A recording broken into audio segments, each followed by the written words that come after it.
Hey, we're Chips and Salsa. And in this video, we're going to be talking about homeschooling teens and tweens. Hey, welcome to our channel. I'm Ximena. I'm DeeDee. And we are Chips and Salsa. We bring you fun, practical, and encouraging tips. We're two homeschool moms. And this channel is not only about encouraging one another, but we found so much support in our community and finding one another, and we want to help you find community. And if you want to be part of our community, hit that subscribe button so we can start chatting, and we would love to hear your stories. Yeah, and if you want to be notified whenever we upload a new video, hit that bell button so that you're notified. All right. All right, well, this video is a collab. Yes. And it's a collab with one of my favorite YouTubers, Candace from Homeschool on the Hill. Yay! And we really invited her to be part of our collab for this topic because she has already been there, done that. She has a teen that already graduated from high school, and she's got a great story. I love seeing her tips. She's so organized and encouraging. So that's awesome. Thank you, Candace. Yay! Check out her video below, and if you are new to her channel, definitely subscribe to it and like her video. So in this video, we're going to talk a little bit about our experience here with our teens and tweens. And then make sure you stick around to the end because we have 6 tips for you. All right, so teens and tweens. So this is not only for homeschool parents. I think it's just for parents in general. Parents. Yeah. So for me, I was just sharing that, I've shared with you before that the tween years for me were more difficult than what I'm experiencing now with the teen years. Yeah. And mainly because I've started seeing that my daughter right around 8 years old was like super whiny and hormonal, and I was like, what's happening with her? Just really turned around. And so it was a challenging time because I didn't feel like I really wanted to, necessarily like spend a lot of time with her during that time because it was a lot of like emotional draining. Yeah. But I did read a book, and I remember the book saying like how just how important it was to give them that quality time because they were just being needy. Basically, Right. They really needed you during that time. So I took their advice and I did that, and we planned a lot of different slumber parties and things around her that would just make her feel like we're really pouring into her. A lot of mommy-daughter date nights. And let me tell you guys, it paid off. It was hard during those times, but it paid off because now she's 14 and we're pretty close. That's awesome. Well, I'm right in the thick of it now with my 10-year-old daughter. And I have 3 sons, 12, 13, and 14. And I'd have to say it's different. Oh, yeah. Between boys and girls. So I'm feeling that need to really be more gentle and patient with my daughter, and give her that time and attention, and give her my ear because she is a talker. Yeah, it's so important. My 11-year-old is boy. It's not the same at all. Not the same experience. No, it's just not. But I'd say the teens, I would have to agree that I do really enjoy being with my kids at this stage. They're fun. I mean, we can just talk and laugh and chat, and that part is awesome. I agree, and I think for now that I'm really in the teens with my 14-year-old daughter, I'm finding the teens to be a lot easier than the tween years. I'm having fun with her, like you said, and the only challenging part for me has been to be able to kind of keep up with her with what she needs, because now she just wants to be like free and meet a lot of people, which can be challenging when you're homeschooling. Social. Yeah, and when you're homeschooling, you just have to really be very intentional about that, so that's hard. Right. There's only so many people in your circle at the present. Yeah. Well, I'm feeling that same thing with my teenage son. But this year for high school, we decided to send him to a different charter, and it's actually a huge high school. They have all the activities. I mean, they have swimming, football, basketball team, orchestra, plays. So I'm excited for him to get involved in all of those things, and he's going to be going out for basketball, so that will be something. He's doing the online school.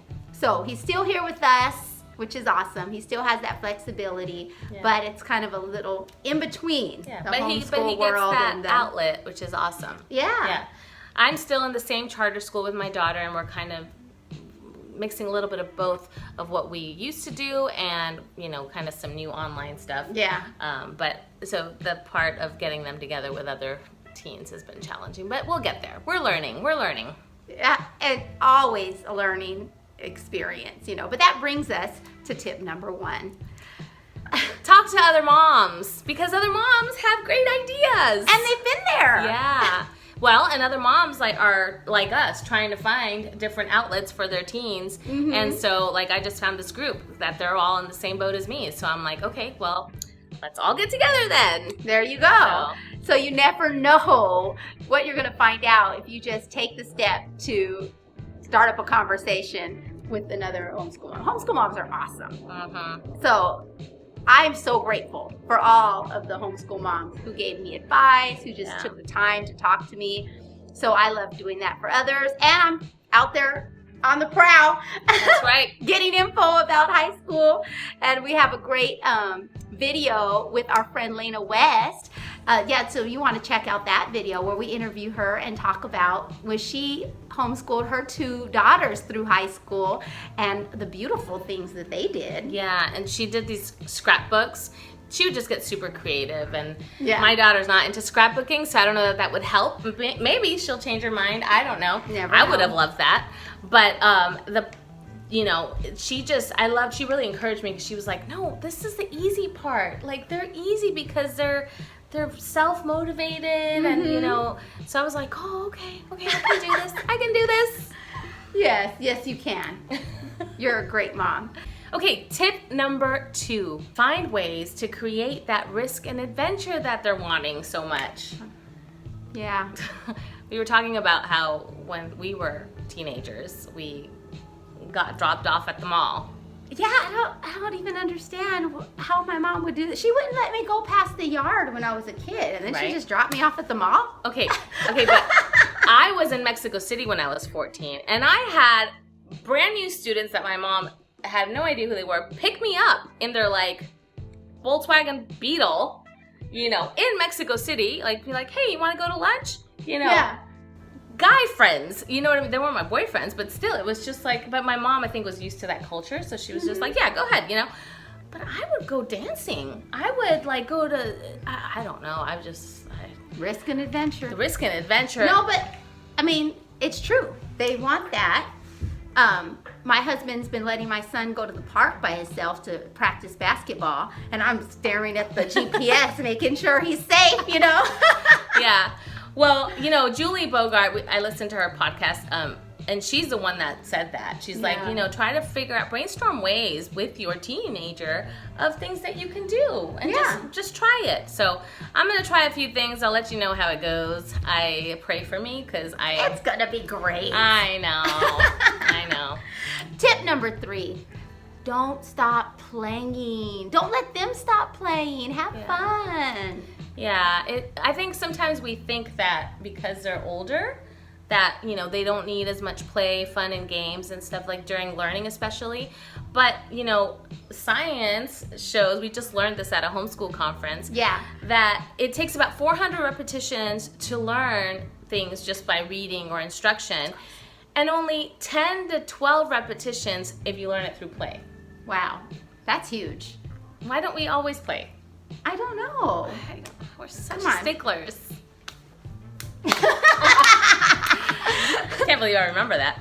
But yeah, I mean, Because you learned it through play. exactly. Well, like the President's song. George Washington, John Adams. Everything you learn through song or play, Oh, it just I know. sticks. So it taps on another part of the brain that just, I don't know, it helps you pay attention and memorize things. So don't stop playing just because they're older.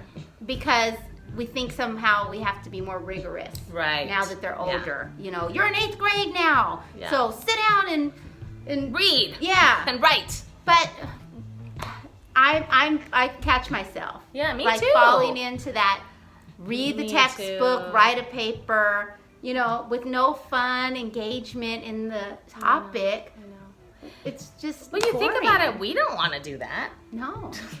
Tip number 4, have your kids do a personality assessment. Yes, this was something new for me. I did a vision week. If you follow us on Instagram or Facebook, you saw that I did that the week before school started, and I had them take the love language test, the Enneagram, Myers-Briggs, spiritual gifts, and it was so helpful and so encouraging because I feel like at their age, they're just trying to figure out like why they are the way they are, and there's so much insecurity that comes with these teenage years. Well, it does really help to know, oh, that's just part of the way I am, and I'm not the same as so and that's okay. Yeah, so that's been awesome, and so we took those tests, and it's helped me too to know how to navigate with them too, and not be impatient with other things. So that's the thing I'm really learning. Because 4 different personalities, okay? Yes, I know. Well, at least you're a peacemaker. Yes. On the Enneagram. That helps. Yeah, the Lord gifted you that with 4 children. He knew what I needed. He knew. So I made these big posters for both of my children. I put them up on my classroom, and I wrote down those attributes, that I learned from these personality assessments and just from what I see in them. And that was helpful. So that's awesome. Yeah. All right. So tip number 5 is communication. So this is so huge. I don't know, we over communicate with our toddlers. Right. We want to give them explanations about why we don't hit or why we don't put our finger in the electric socket, but the thing is, they don't need an explanation. That they just need a no, because it's dangerous. And that's it. And a lot of times when they're older, we say, because I said so, and that's it. And we don't want to give explanations. We don't want to talk to them about it. And it's actually very frustrating for them. Yeah, I mean, when they're this big, you think, don't they know this by now? Or you got to know this by now. But yeah, they really do. Their brains aren't fully developed. Your brain's not fully developed till science says probably around 25. Yeah, exactly. So they have a lot to learn. Yeah. They do. And they need us to explain things, to be patient, and to communicate. And really, when you give them what I'm seeing is when I give them that time and I give them my ear, they want to talk. Yeah, I need to get better at that sometimes with my son. I feel like he wants to explain things to me, like why he's not listening to me. And I really lose my patience. I'm like, I don't need to hear your explanation about why you're not listening to me right now. Right. I just need you to do what I say, which has some, it's valid, but I see his eyes just well up because he's like, I really do have a reason, and there's a misunderstanding. And so I need to be better at stopping and listening to him because he's a great communicator. Yeah. Another tip in the communication realm is to stay vulnerable. I feel like it's been a game changer since I started really opening up to my daughter about my own experiences as a teen, especially if it's relatable, to a situation that she's going through. I would say, you know what, I understand exactly how you feel because this happened to me, and it's like, oh, Mom, really? You? I mean, that's the reaction I get. Is really, awesome. Mom? You're connecting. Yeah. So good. We also started a journal that we would go back and forth on. I love that. Which was cool. And that really brings us to tip number 6, is that all teens and tweens need quality time. Yeah, I know. And I think a lot of times we think that the little ones need quality time. Right. You know what I mean? And they do. But the teens really crave your time. Yeah, well, really, your toddlers need alone time. Right. Like time out. No, but for real, all humans need some solitude time and then interaction time. And so it's important to make that time. And the love language, no matter what love language you are, in our house, top 3, 2 to 3. Everybody was quality time. Except her. Well, no, I'm lowest on quality time. Really? Yeah. It must be a mom thing. And it's my husband's top one. Too much quality time. I think it is. I think that's what it is. Maybe when we're older, it's gonna be our top one. Well, when we're older, we'll go, everyone wanted a piece of me. Now we're like, everyone wants a piece of me. Well, but I saw this a lot even in public school. I saw, moms would fight to, volunteer in the classroom when they're in kindergarten and first grade, and they want to be on every field trip. And then in the older grades, it was like, herding cats to try to find anybody to help. And I was like, did your kid stop needing you in third grade? No, or, what happened? They need you more. Yeah, they actually They really do need you more. And a lot of times we think because they're independent that they can do things on their own.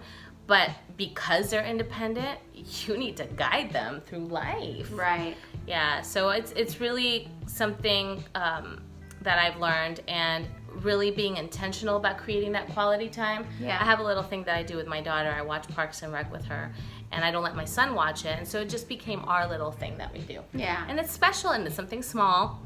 And once in a while we'll go get boba or whatever, but just those moments are really meaningful to them. That's awesome. Yeah. Yeah, I've really just enjoyed having these, personal, quiet, deep conversations with my teens. And I need to do it with my preteens too. Yeah. But they're all just so special and such a gift from the Lord that we don't want to miss out on this time, because like pouring into them when they're preteens leads to closeness when they're teenagers. Closeness when you're teenagers leads to closeness when they're adults. We hope that these tips help you if you are a parent of a tween or a teen. We want to hear from you. What are some tips that you have for us? Yes, we're still learning, we're still gleaning, and we'd love to hear from you. So comment down below, and if you like this video, give us a thumbs up and share. All right, we'll see you next time. Bye.